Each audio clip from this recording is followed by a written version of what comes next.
একদিন সুন্দর রোদেলা সকালে ছোট্ট রাহুল আর তার বোন মিম তাদের প্রিয় কাকু জামিলের সাথে বেড়াতে বের হলো।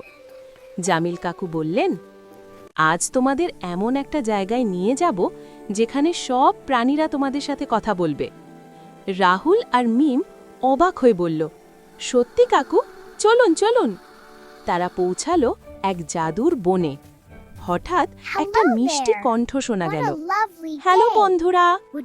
দেখে তারা চমকে গেল। একটা ছোট্ট খরগোশ।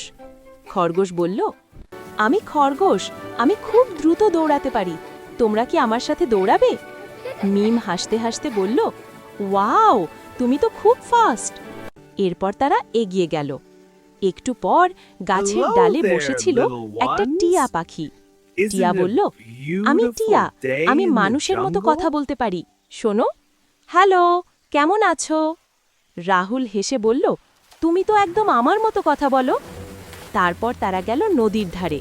সেখানে দেখা হলো এক বড় হাতির সাথে। হাতি বলল, আমি হাতি, আমার লম্বা সুঁড় আছে, আমি পানি ছিটাতে পারি। এবং সে সুঁড় দিয়ে পানি ছিটিয়ে দিল। সবাই হাসতে লাগলো। এরপর জঙ্গলের ভেতর থেকে বের হলো এক সিংহ। সিংহ বলল, আমি জঙ্গলের রাজা, কিন্তু ভয় পেও না, আমি তোমাদের বন্ধু। মিম একটু ভয় পেয়ে কাকুর হাত ধরল, কিন্তু সিংহ হেসে বলল, বন্ধুদের আমি কখনো ভয় দেখাই না। শেষে তারা দেখল একটা বানর। বানর গাছ থেকে লাফিয়ে এসে বলল, আমি বানর, আমি দোল খেতে ভালোবাসি, তোমরা কি আমার সাথে খেলবে? সবাই মিলে দারুণ মজা করল।